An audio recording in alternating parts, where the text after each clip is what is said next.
नीट UG 2026 ची तयारी करणाऱ्या बऱ्याचशा विद्यार्थ्यांचा प्रश्न असतो की एनटीए नीटचा पेपर नेमका सेट कशा प्रकारे करतं। एनटीएच्या ऑफिशियल वेबसाईटवर पेपर सेट करण्यासंदर्भातल्या काय महत्त्वाच्या सूचना आहेत, प्रश्न कसे निवडले जातात, कोणते प्रश्न काढतात आणि त्या प्रश्नांची काळजी कशा प्रकारे घेतलेली आहे, याबरोबरच नीट यूजी 2024 चा जो काही पेपर होता तो विद्यार्थ्यांच्या मतानुसार कशा प्रकारे इझी राहिलेला आहे, त्याचबरोबर नीट यूजी 2024 च्या पेपरबद्दल एनटीएची जी काही डिग्निटी आहे ती थोडीशी कमी झालेली आपल्याला पाहायला मिळालेली आहे। बऱ्याच ठिकाणी पेपर लीकच्या घटना आलेल्या होत्या, प्रकरण सर्वोच्च न्यायालयापर्यंत गेलेलं होतं। त्याचबरोबर सीबीआय चौकशी आणि अशा बऱ्याच भानगडी नीट यूजी 2024 च्या पेपर संदर्भात घडलेल्या होत्या। आपली डिग्निटी पुन्हा वाचवण्यासाठी नीट यूजी 2025 चा जो काही पेपर आहे एनटीएने खूप हार्ड प्रकारे सेट केलेला होता। पेपर अवघड त्या ठिकाणी विद्यार्थ्यांसाठी दिलेला होता। तर नीट यूजी 2026 चा पेपर नेमका कशा प्रकारे असू शकतो अशा बऱ्याचशा विद्यार्थ्यांची त्या ठिकाणी विचारणा होती। अचूक याच्यावर कोणी सांगू शकत नाही की नीट यूजी 2026 चा पेपर कशा प्रकारे येईल, परंतु संभाव्य ट्रेंड जर आपण बघितलं 2023 ते 26 हा संभाव्य ट्रेंड आपण अभ्यासणार आहोत। एनटीएचा पेपर नेमका कोण काढतं, कशा प्रकारे प्रश्नांची निवड केली जाते, त्याचबरोबर याच्यामध्ये सायक्रोमॅट्रिशियनचा काय उपयोग एनटीए करून घेतं याविषयी डिटेल इन्फॉर्मेशन पाहणार आहोत। एनटीएच्या ऑफिशियल वेबसाईटवर याविषयी विस्तृत त्या ठिकाणी एनटीएने लिहिलेलं आहे की पेपर कशा प्रकारे सेट होतो। विद्यार्थी आणि पालकांसाठी हा व्हिडिओ अतिशय महत्त्वाचा ठरणार आहे, त्यामुळे हा व्हिडिओ शेवटपर्यंत पहा। नीट यूजी 2026 चा ऍप्लिकेशन फॉर्म भरण्यापासून ते विद्यार्थ्याचे ऍडमिशन होईपर्यंतची संपूर्ण डिटेल माहिती आपण आपल्या युट्यूब चॅनल मार्फत विद्यार्थ्यांना पोहोचवत असतो, त्यामुळे चॅनलवर नवीन असाल तर अशाच माहितीपूर्ण व्हिडिओसाठी श्री छत्रपती अकॅडमी पुणेच्या युट्यूब चॅनलला सबस्क्राईब करा। त्याचबरोबर अशाच प्रकारचे महत्त्वाचे अपडेट्स तुम्हाला तुमच्या व्हॉट्सअपवर हवे असतील तर डिस्क्रिप्शन बॉक्समध्ये आमच्या व्हॉट्सअप चॅनलची लिंक देण्यात आलेली आहे, त्या लिंकवर क्लिक करून तुम्ही सहज आमचं व्हॉट्सअप चॅनल जॉईन करू शकता। मुख्य विषयाला आपण सुरुवात करतोय। मुख्य विषय आहे संपूर्ण सत्य, एनटीए कडून नीटचा पेपर कसा सेट होतो, सायक्रोमॅट्रिशियनची गुपित, 2024-25 चे विश्लेषण आणि 26 चा संभाव्य ट्रेंड कशा प्रकारे राहणार आहे याविषयी आपण डिटेल पाहणार आहोत। याविषयी एनटीएने आपल्या ऑफिशियल वेबसाईटवरच सांगितलेलं आहे की एनटीएने पेपर सेट करण्याची एनटीएची जी काही पॉलिसी आहे ती पॉलिसी त्यांनी आपल्या ऑफिशियल वेबसाईटवर या ठिकाणी दिलेली आहे। Development of test and test items याच्यामध्ये त्यांनी काही महत्त्वाचे उल्लेख केलेले आहेत, ते आपण डिटेल स्लाइडमध्ये पुढे पाहणारच आहोत आणि विद्यार्थ्यांना हे सोपं करून सांगणार आहोत की कशा प्रकारे त्या ठिकाणी एनटीएचा जो काही पेपर आहे तो सेट केला जातो। हे विद्यार्थ्यांसाठी अतिशय महत्त्वाची माहिती आहे की येणारा पेपर कशा प्रकारे असू शकतो, त्या दृष्टीने विद्यार्थी आपले प्रिपरेशन करू शकतो। प्रिपरेशनसाठी आता सध्या कमी दिवस आहेत हे आपल्याला माहिती आहे, परंतु एनटीएचा पेपर कशा प्रकारे राहतो, 23 पासून ते 26 पर्यंतचा ट्रेंड कशा प्रकारे होता याचा सुद्धा अभ्यास विद्यार्थ्यांनी या येणाऱ्या काळामध्ये जर केला तर त्याच्या अभ्यासाचं जे काही नियोजन आहे त्याच्यामध्ये थोडाफार भर या ठिकाणी पडणार आहे। या ठिकाणी काही शब्द वापरलेले आहेत जसं की कोलॅबरेशन विथ सायकोमॅट्रिशियन। आता ह्या पेपर सेट करण्यामध्ये सायकोमॅट्रिशियनचा काय नेमका उद्देश आहे हे सुद्धा आपण पाहणार आहोत। त्याचबरोबर खाली त्यांनी सांगितलेले क्वेश्चन कसे निवडले जातात, creation of question, item banks, question bank, determining test objective to match with needs, test development कशा प्रकारे होते, त्याच्यानंतर क्वेश्चन रायटिंग कमिटी कशा प्रकारे काम करते, हे सगळं डिटेल जे आहे एनटीएने आपल्या ऑफिशियल वेबसाईटवर दिलेलं आहे। याला सोपं करण्यासाठी आपण आपली एक स्वतंत्र पीडीएफ बनवलेली आहे, याच्यामध्ये आपण डिटेल पाहणार आहोत की एनटीए पेपर कशा प्रकारे सेट करतं।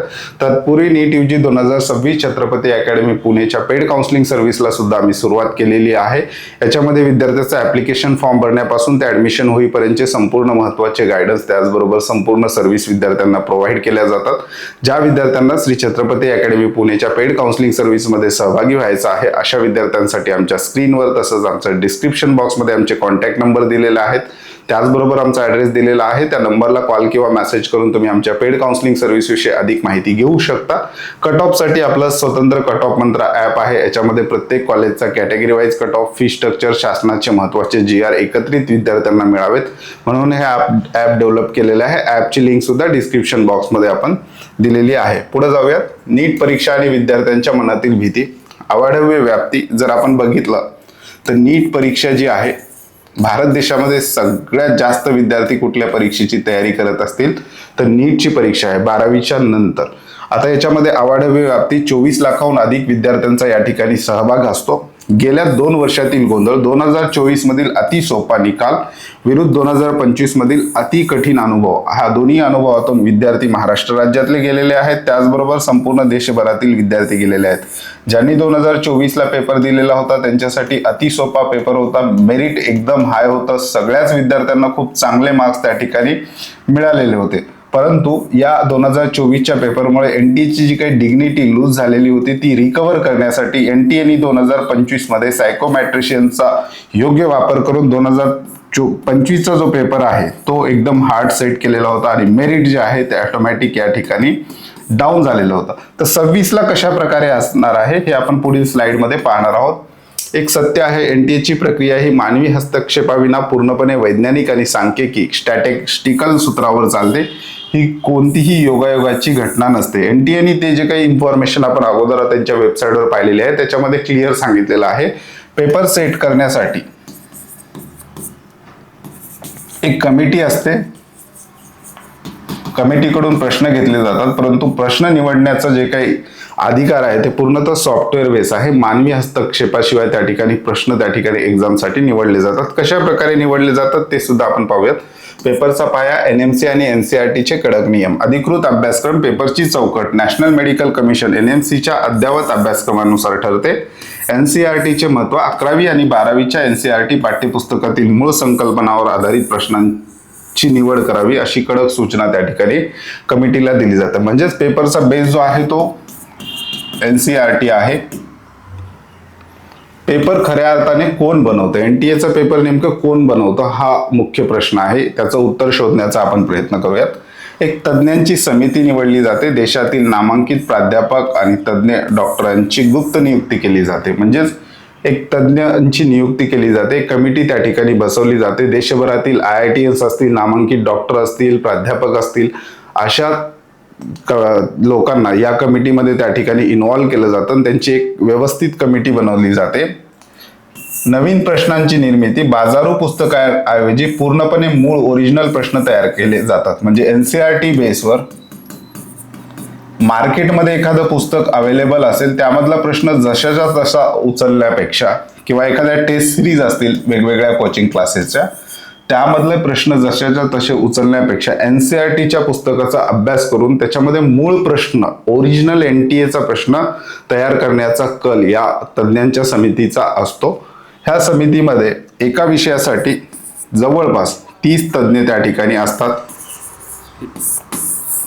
आणि हे 30 जण त्या विषयाचे त्या ठिकाणी प्रश्न काढत असतात आणि त्या सगळ्यांचे प्रश्न काढून झाल्यानंतर सगळे प्रश्न एका जागी कलेक्ट केले जातात आणि ते कलेक्ट केल्यानंतर ते प्रश्न डिजिटल तिजोरीमध्ये ठेवले जातात. म्हणजेच कॉम्प्युटरमध्ये ठेवले जातात. अतिसुरक्षित डिजिटल प्रश्नपेटी क्वेश्चन बँक साठवणूक केली जाते आणि यांनी जे काही प्रश्न काढलेले आहेत, म्हणजेच एकच व्यक्ती सगळे प्रश्न त्या ठिकाणी काढत नाही. एका विषयासाठी 30 तज्ज्ञ जर त्या ठिकाणी असतील एनटीएच्या म्हणण्यानुसार तर 30 जण वेगवेगळे प्रश्न त्या ठिकाणी काढून एनटीएकडे सुपूर्द करतो. असं फिजिक्सचे, केमिस्ट्री, बायोलॉजी असे प्रश्न एनटीएकडे त्या ठिकाणी जमा होतात आणि रॅन्डमली त्या प्रश्नांमधून त्या ठिकाणी एनटीएचा पेपर सेट केला जातो. म्हणजेच एकाच व्यक्तीचा पूर्णपणे पेपर येईल का, तर एकाच व्यक्तीचा पूर्णपणे पेपर त्या ठिकाणी येत नाही किंवा कुठल्याही एकाच व्यक्तीला संपूर्ण एनटीएचा पेपर त्या ठिकाणी माहिती होत नाही. त्यांनी जेवढे क्वेश्चन दिलेले आहेत तेवढे क्वेश्चन त्यांना माहिती असू शकतात, परंतु ते प्रश्न येतीलच का याची गॅरंटी त्या तज्ज्ञाला सुद्धा किंवा त्या व्यक्तीला सुद्धा त्या ठिकाणी राहत नाही. 2024चा पेपर सोपा का वाटला? The ceiling effect. Ceiling effect 2024ला त्या ठिकाणी तयार झालेला होता. 2024 मध्ये थेट प्रश्न आणि सोपे प्रश्न जास्त होते, यामुळे सामान्य आणि अतिहुशार विद्यार्थ्यांमधील फरक एनटीएला मेरिटनुसार करता आलेला नाही. पेपर लीकची घटना आपण सोडून देऊया, ते पुढच्या स्लाइडमध्ये पाहूयात. सीबीआय वगैरे आपण पुढच्या स्लाइडमध्ये पाहूयात. त्याचा सर्व्हिसवर काय परिणाम होणार आहे ते सुद्धा पुढच्या स्लाइडमध्ये पाहूयात. परंतु मुळातच पेपर जो आहे तो विद्यार्थ्यांना सोपा त्या ठिकाणी वाटलेला होता आणि एक सिलिंग इफेक्ट त्या ठिकाणी तयार झालेला होता. आता सिलिंग इफेक्ट म्हणजे काय? समजा एखाद्या क्लासमध्ये 50 विद्यार्थी आहेत आणि तुम्हाला 5 फुटाचे विद्यार्थी निवडायचे आहेत एखाद्या खेळासाठी, तर तुमच्यासाठी 5 फुटाचे विद्यार्थी मोजण्यासाठी तुम्ही छताचा आधार घेताय आणि तुमच्या छताची उंची जी आहे ती 5 फूट आहे. आता या ठिकाणी एक एक विद्यार्थी निवडताना तुम्ही 5 फूट हे छताचं जे काही मोजमाप आहे ते लावलेलं आहे. आता या ठिकाणी एक विद्यार्थी आहे 7 फुटाचा, तो या ठिकाणी उभा राहिला तर त्याची उंची 5 फूट या ठिकाणी भरलेली आहे, म्हणजे याची निवड त्या ठिकाणी झालेली आहे. दुसरा एक विद्यार्थी आहे तो 6 फुटाचा आहे, त्याची पण उंची 5 फूट भरलेली आहे, त्याची पण निवड झालेली आहे. म्हणजेच या ठिकाणी एक विद्यार्थी 7 फुटाचा असूनही त्याला एक्स्ट्रा बेनिफिट जास्त घेता आलेलं नाही. एक विद्यार्थी 6 फुटाचा असूनही त्यालाही एक्स्ट्रा बेनिफिट जास्त, दोघांची निवड त्या ठिकाणी झालेली आहे. याला सिलिंग इफेक्ट म्हणतात. तर अशाच प्रकारचे विद्यार्थ्यांचे जे मार्क्स आहेत ते सेम लेवलला जास्तीत जास्त मार्क्स विद्यार्थी एकाच मार्क्सवर त्या ठिकाणी आलेले आहेत. 720 पैकी 720 घेणाऱ्या विद्यार्थ्यांची संख्या सुद्धा त्या ठिकाणी वाढलेली होती. अशा प्रकारचा इफेक्ट 2024 ला झालेला आहे. आणि हुशार विद्यार्थी म्हणजे आणि अतिहुशार विद्यार्थी ज्यांनी जास्त अभ्यास केला किंवा अतिहुशार आहे याच्यामध्ये फरकच एनटीए ला करत नाही. हुशार विद्यार्थ्याला 720, अतिहुशार विद्यार्थ्याला सुद्धा 720. अशा प्रकारे यांचं डिफरन्शिएट करण्यासाठी एनटीएचा 2024चा पेपर जो आहे तो कमी पडलेला होता. परिणाम निकालाचा बेल कर्व बिघडला आणि कट ऑफने अनपेक्षित उच्चांक गाठला. बेल कर्व जो आहे, समजा अशा प्रकारे कर्व काढला तर साधारणतः पेपर जो आयडियल पेपर असं आपण म्हणतो, या ठिकाणी हायर स्कोरचे विद्यार्थी, या ठिकाणी लोअर स्कोरचे विद्यार्थी आणि या ठिकाणी मीडियम रेंज स्कोर करणारे विद्यार्थी, अशा प्रकारे एक आयडियल. तर मीडियम रेंजमध्ये जास्त विद्यार्थी असायला हवेत आयडियल, हायर साईडला कमी विद्यार्थी बॅलन्स असावेत आणि लोअर साईडला सुद्धा विद्यार्थी बॅलन्स असावेत. परंतु हा कर्व जो आहे 2024च्या पेपरला तो पूर्णपणे बिघडला आणि अशा प्रकारे हायर साईडला विद्यार्थी, मार्क्स घेणाऱ्या विद्यार्थ्यांची संख्या त्या ठिकाणी वाढलेली आपल्याला पाहायला मिळते. लोअर साईड टू हायर साईडकडे विद्यार्थ्यांचे मार्क्स त्या ठिकाणी वाढलेली पाहायला मिळतात. अशा प्रकारचा जो काही बेल कर्व आहे तो एनटीएचा त्या ठिकाणी बिघडलेला होता. पेपर फुटी आणि ग्रेस मार्क्सचा गोंधळ. पेपर फुटी 4 ऑफ 2024 मध्ये सोप्या पेपर सोबतच काही राज्यांमध्ये रॅकेट उघडकीस आले, ज्यामुळे गुणांची मोठी फुगवटी निर्माण झालेली आहे.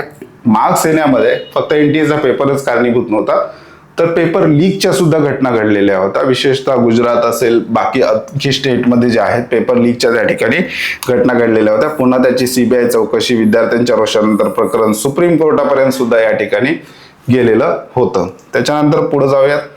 या ठिकाणी ग्रेस मार्क्स सुद्धा विद्यार्थ्यांना, काही विद्यार्थ्यांना त्या ठिकाणी देण्यात आलेले होते. त्या ग्रेस मार्क्समुळे सुद्धा 2024ला मेरिट बरंच आहे. बरेचसे कारण जे आहेत त्या ठिकाणी कारणीभूत ठरले. ते एनटीएची जी काही पारदर्शकता होती, जी काही डिग्निटी होती ती एकदमच कमी झालेली आहे.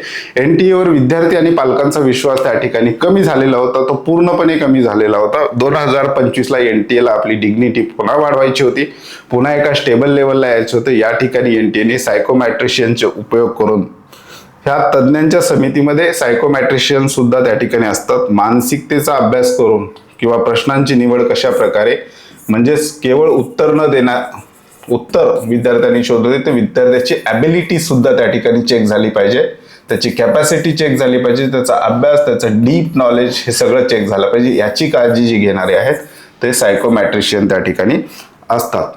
त्याच्यानंतर 25 मधील फिल्ट्रेशन, आयटम रिस्पॉन्स थेरी, नवे बदल. 25 मध्ये जेव्हा पेपर आलेला होता खूप हार्ड होता, काठिण्य पातळी 25 मध्ये वाढवलेली ती, वेळखाऊ पेपर, असर्शन रिझन प्रश्नांचा भडीमार त्या ठिकाणी केलेला होता आणि 25 मध्ये एक बॅलन्स कर्व एनटीएने ठेवण्याचा त्या ठिकाणी प्रयत्न केलेला होता. हायर साईडला कमी विद्यार्थी होते, खूप कमी विद्यार्थी 2025ला ज्यांनी हायर स्कोर केलेला होता.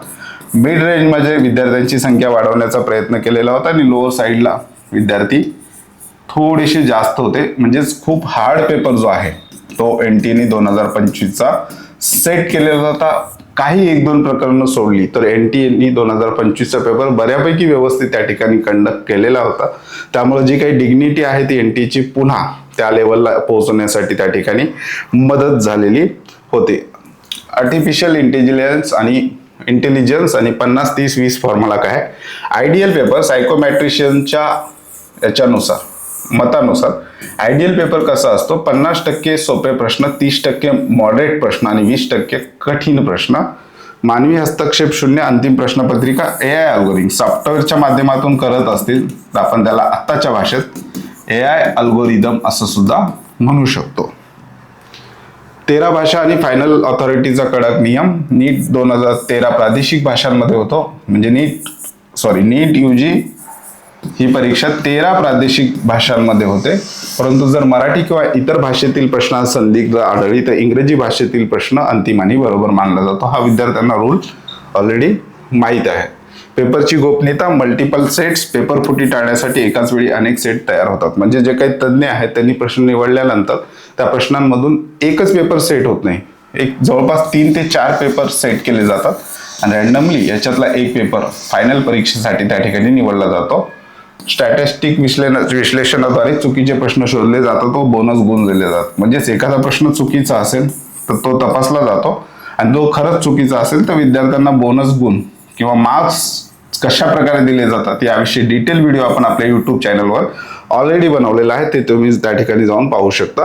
मागील 4 वर्षाचा पेपर पॅटर्न ट्रेंड कशा प्रकारे राहिलेला आहे. 2023 पॅटर्न संतुलित, वैशिष्ट्य थेट प्रश्न, संकल्पना आधारित, निकाल अपेक्षित मेरिट. म्हणजे 2023चं मेरिट हे अपेक्षित होतं आणि पेपर संतुलित होता. 24चा सोपा पेपर होता. सिलिंग इफेक्ट जसं मी अगोदर सांगितलं होतं, सोपे प्रश्न, ऐतिहासिक हायर साईडला कट ऑफ त्या ठिकाणी गेलेला होता.